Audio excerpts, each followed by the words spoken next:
فأنا ناصح لإخواني بالصدع بالحق تبيض وجوههم. السكوت في مسألة الحزبية يضرها، فاصدع بما تؤمر وأعرض عن المشركين. سلامي على دماج ورجالها والشيخ يحيى ودار العلم يا سعد بانيها.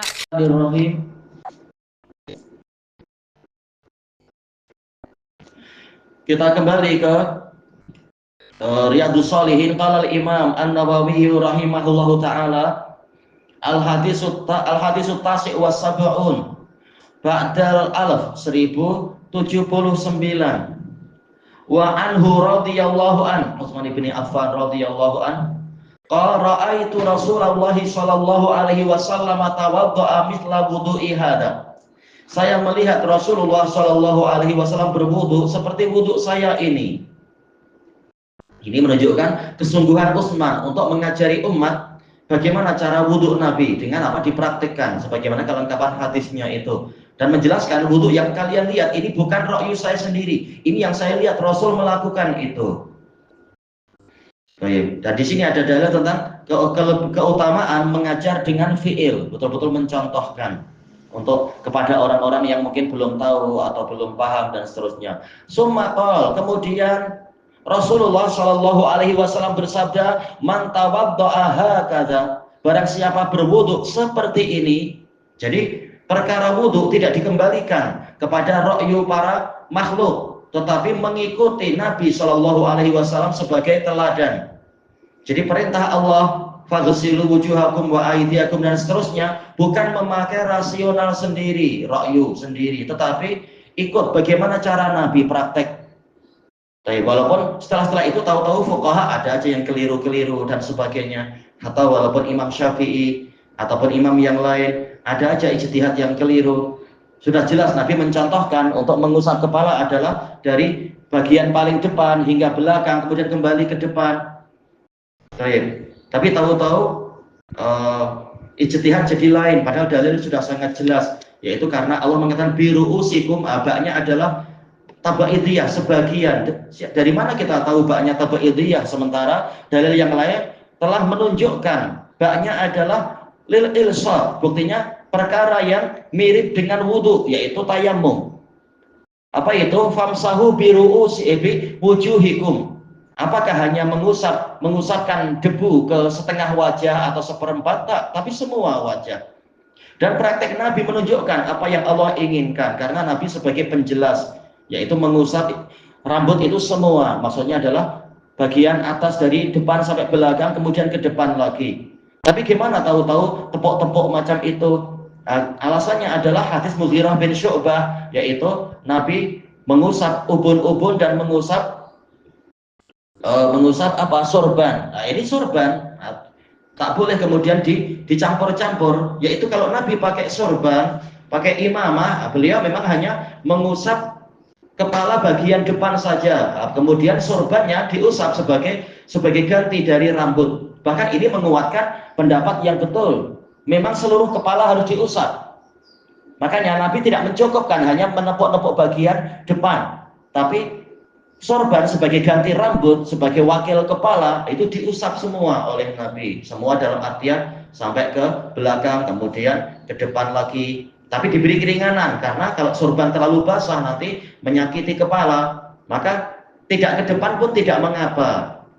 Dan memang seringnya tidak perlu ke depan, tapi yang penting adalah sudah diusap semuanya. Bahkan terkadang Nabi hanya mencukupkan mengusap sorban, mimbabir rukhsah, kepala tidak diusap, karena sorban sebagai pengganti kepalanya itu, atau sebagai pengganti rambut. Oh, iya. Maka mestinya kita betul-betul ikut Nabi, man tawadda'a hakadha, berwudu seperti ini. Lihat cara wudu ketika kepala sedang tersingkap macam apa, cara wudu ketika kepala tertutup sorban macam apa, dan seterusnya. Ikut Nabi, bukan pakai ra'yu tatkala dalil yang setara dengan wahyu sudah datang, yaitu sunnah. Si sunnah juga mayoritasnya juga wahyu. Di sini Nabi mensyaratkan wuduknya adalah hakada, bukan wuduk sembarang wuduk, tapi wuduknya beliau ikut Nabi. Ghufira lahu ma taqaddama min dzambih, akan diampuni untuknya dosa dia yang telah lampau. Walaupun kita tahu ini polanya pola syarat, man tawaddo'a, man adalah ismu syartin jazim dari sisi nahwunya toh, ya. Tapi kalau dari sisi sudut pandang yang lain, ini menunjukkan masa hadapan. Ya, dalam sisi balaghah namanya syarat, barang siapa begini nanti dia akan begini. Maksudnya jawabannya nanti, balasannya nanti. Tapi kenapa sekarang jawab syaratnya menggunakan fi'il madhi, yaitu litahqiq, yaitu menunjukkan pasti. Walaupun itu nanti, misalkan, yaitu setelah Anda selesai wudhu baru dosa-dosa diampuni, yaitu nanti, bukan sekarang, bukan ketika sedang wudhu. Tetapi karena dia itu pasti, maka didatangkan dengan pola fi'il madhi. Baik, dosa yang mana? Ma taqaddama min dzambih, dosa dia yang lampau. Adapun dosa masa hadapan, perlu dalil yang lain.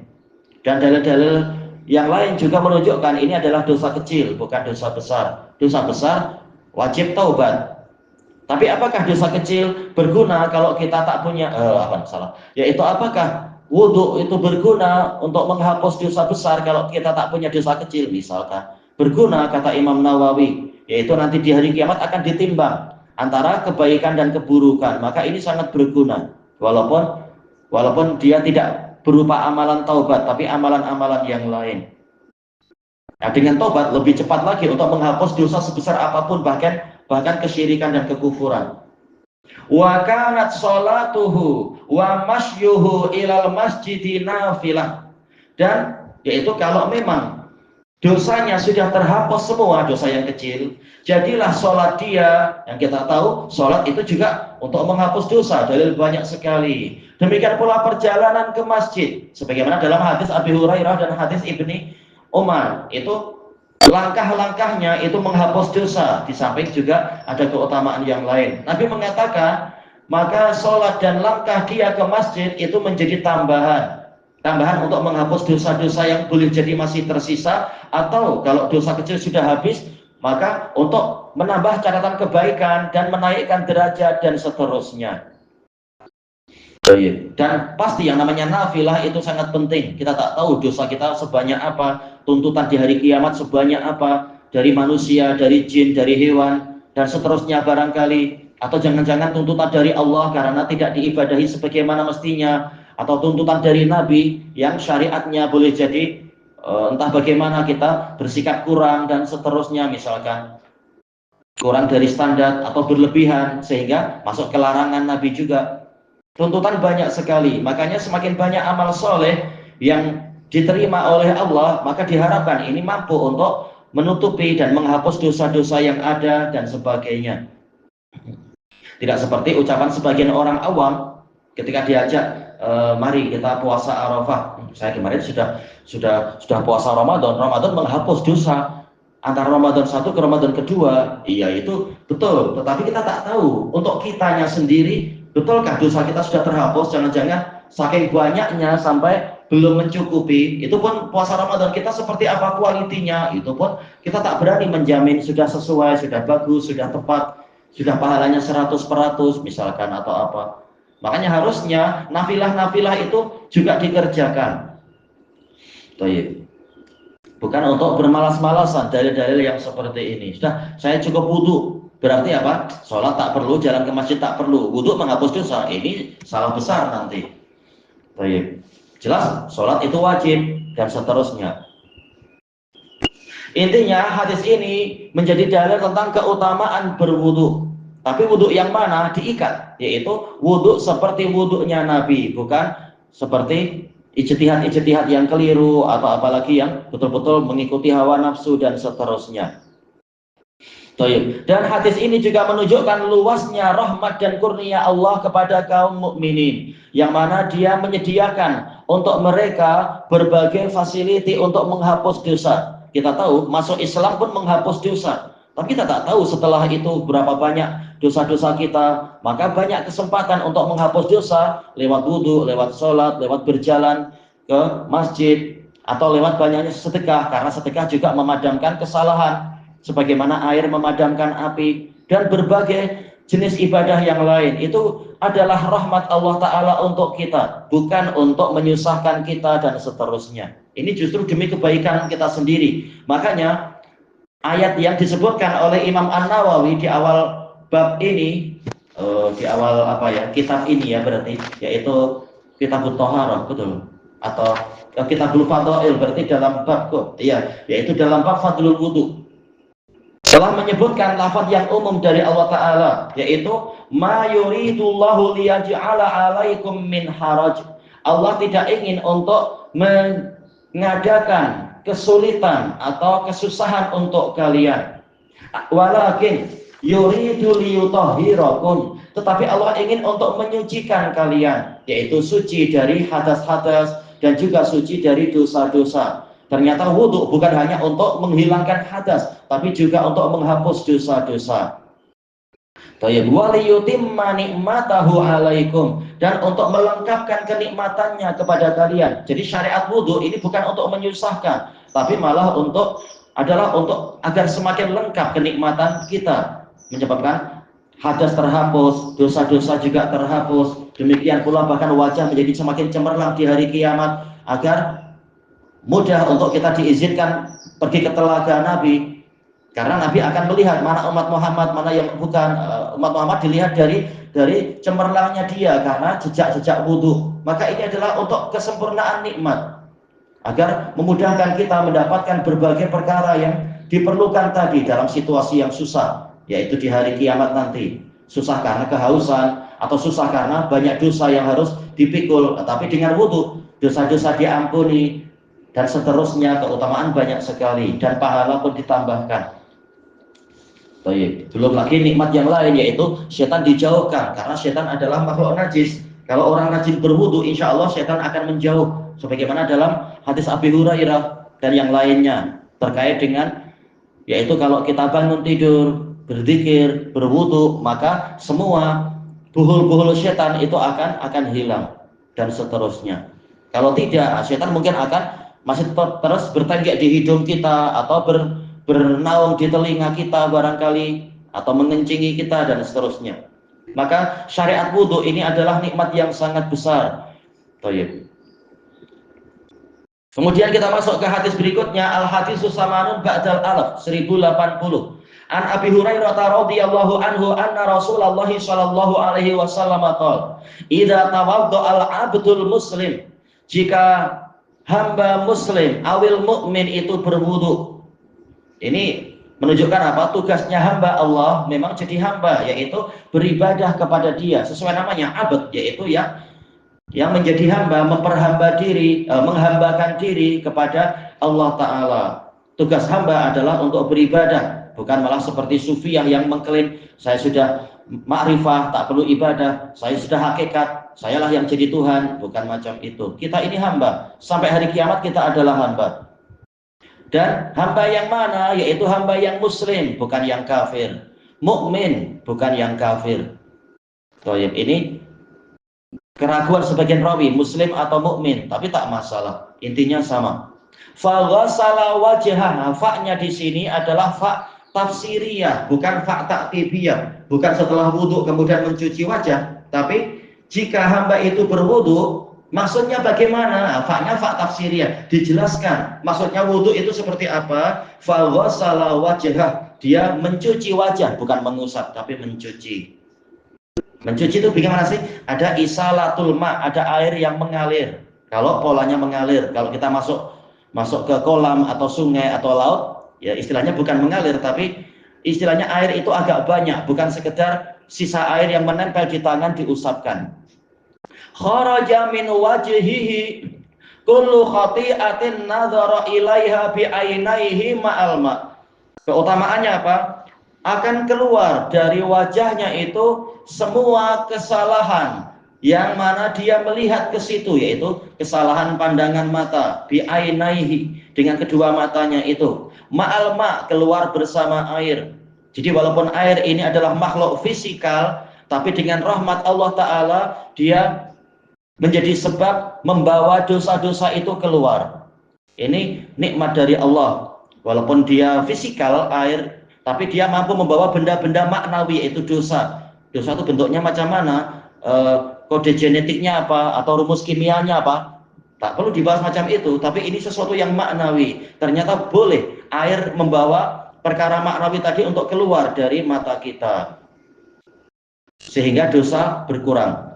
Au ma'a akhiri qatril ma', yang lain qatratin minal ma', tak masalah riwayat yang lain, atau bersama akhir tetesan dari air tadi. Boleh jadi tetesan pertama menghapus beberapa dosa, tetesan kedua juga membawa, tetesan ketiga sampai akhir tetesan yang jatuh dari wajah kita, menghapus dosa-dosa. Ini nikmat. Kemudian fa'idha ghasala yadaih, kemudian jika dia mencuci kedua tangannya, tentunya dengan memenuhi syarat, yaitu apa? Ilal ka'bain, yaitu tangan ilal mirfaqain, sampai ke kedua siku, hatta asra'al fil adud, sehingga masuk ke lengan atas, sebagaimana dalam hadis Abi Hurairah, bukan betul-betul semua lengan atas, tapi masuk ke lengan atas. Jadi siku betul-betul dicuci. Karena siku juga mungkin berdosa, kita menyiku orang atau menyiku hewan yang tidak boleh diganggu, atau menyiku mungkin barang sehingga pecah milik orang lain dan seterusnya, maka siku juga harus dicuci. Kemudian kharaja min yadaih, keluar dari kedua tangannya, kullu khati'ah, setiap kesalahan.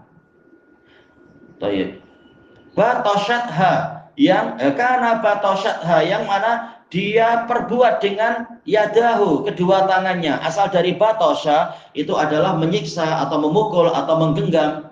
Intinya adalah perbuatan tangan. Ma'al ma', keluar bersama air. Au ma'akhiri qatril ma', atau bersama dengan akhir tetesan dari air tadi. Mungkin dengan tetesan pertama dosa langsung habis, tapi mungkin perlu perlu banyak tetesan, perlu dihapus sedikit demi sedikit saking tebalnya dosa yang ada di situ misalkan.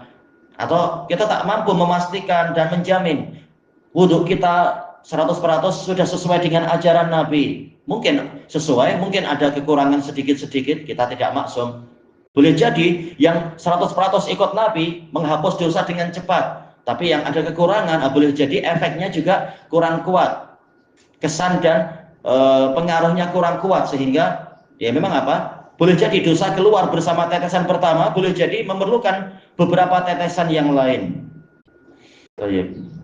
Maka bagus sekali kalau kita berwudu tidak hanya satu kali cucian wajah, satu kali cucian tangan. Nabi mencontohkan terkadang 2, terkadang 3, sebagaimana di dalam hadis Ibni Abbas, agar kemungkinan menghapus dosa lebih banyak. Tetapi jangan sampai lebih dari 3, karena itu dosa. Faqad asa'a wa dhalam, barang siapa yang lebih dari itu, sebagaimana dalam hadis yang sahih, malah buat dosa baru kalau melebihi ajaran Nabi. Kemudian fa'idha ghasala rijlaih, apabila dia mencuci kedua kakinya. Bagaimana dengan yang kepala? Ada di riwayat yang lain, kepala juga, dosa yang ada di kepala terhapus dengan sebab kita mengusap kepala. Sekarang yang masalah kedua kaki, kharajat, tentunya sampai ke mata kaki, ke buku lali, ka'bain. Hatta asra'a fisaq, sehingga masuk ke betis, seperti dalam hadis Abi Hurairah. Walaupun tak perlu sampai ke lutut, tak perlu bahkan sampai ke paha, karena sebagian orang-orang awam sufi ya tak malu, terutama yang di kampung-kampung itu yang belajar ke kiai. Anak malu walaupun waktu kecil belum belajar salafiyah, tapi merasa tak betul ini gimana para perempuan itu berwudu. Udahlah, waktu kecil kita diajari tetap ikhtilat, wudu sampai pahanya nampak, cuci paha. Ini melebihi ajaran Nabi, melebihi ajaran Abi Hurairah dan sahabat yang lain. Gimana kiainya diam saja? Padahal tak boleh berlebihan, apalagi malah membuka fitnah, menambah dosa baru nanti. Kalau orang baru mencuci dosa di mata, tahu-tahu buat dosa lagi. Na'udzubillah. Ini menunjukkan pentingnya ikut sunnah, bukan asal ikut kiai-kiai itu. Kemudian kharajat kullu khati'atin masyad harijlah, akan keluar setiap kesalahan. Kharajat fi'il madhi, tapi maksudnya adalah litahqiq, pasti akan keluar setiap kesalahan masyad harijlah, yang mana kedua kaki dia berjalan ke situ, berjalan dengan niat buruk. Ini setiap langkahnya akan dicatat dosa, boleh jadi akan terhapus insya Allah dengan wudhu tadi. Ma'al ma, bersama dengan air, au ma'a akhiri qatril ma, atau bersama dengan akhir tetesan air tadi. Hatta yakhruja naqiyan minadz-dzunub, sehingga dia keluar dalam keadaan bersih dari dosa-dosa. Gimana dikatakan bersih sementara dia baru menghapus dosa kecil? Orang mukmin, Nabi sudah mengatakan mukmin atau muslim, karakternya adalah bukan berlama-lama dalam dosa besar. Ini harapannya tentunya seperti itu. Kalau orang kafir biasa bergelimang dosa, ahatat bihi khati'ah, atau kesalahannya sampai mengelilingi dia, meliputi dia. Sementara para salaf, sebagaimana diriwayatkan oleh Imam At-Tabari dan dinukilkan oleh Imam Ibnu Katsir, seorang mukmin dosanya tidak akan meliputi dia. Baik. Makanya mukmin itu karakternya adalah berusaha untuk bertobat, berusaha untuk membersihkan diri. Sehingga apa? Sehingga ya kalau dia wudu diharapkan dosa sudah habis, karena dosa besar sudah sering dia taubati. Nabi saja berusaha bertobat setiap harinya 70 kali atau 100 kali. Yang ikut Nabi mestinya berusaha yang seperti itu juga. Baik. Tidak seperti yang diajarkan orang sekarang atau sebagian orang sekarang yang sudah lama ngaji, sudah dikatakan maksiat malah terus-menerus berbuat maksiat, bukan berhenti, malah diremehkan, malah dilindungi, bukan untuk disuruh betul-betul agar berhenti bertaubat, agar berhenti dan bertaubat dari maksiat dia, malah dilindungi sehingga terus maksiat. Padahal karakter mukmin berhenti dari dosa, bukan malah meremehkan dosa. Baik. Rawahu Muslim, diriwayatkan oleh Imam Muslim. Inti hadisnya sama, yaitu keutamaan wudu dan rahmat Allah yang sangat besar, dan perincian dari hadis yang disebutkan oleh Utsman, dirinci oleh Abi Hurairah. Tentunya Abi Hurairah memang dengar dari Nabi memperinci begini. Ini menunjukkan benarnya kalam Imam Ibnul Qayyim rahimahullahu taala di dalam kitab beliau Syifaul Alil, ahadisun Nabi sallallahu alaihi wasallam yubayyinu ba'dahu ba'da wa yufassiru ba'dahu ba'da. Hadis Nabi sallallahu alaihi wasallam sebahagiannya menjelaskan dan menerangkan sebagian yang lain. Yang global di sini diperinci di situ dan seterusnya. Ilahuna wallahu a'lam.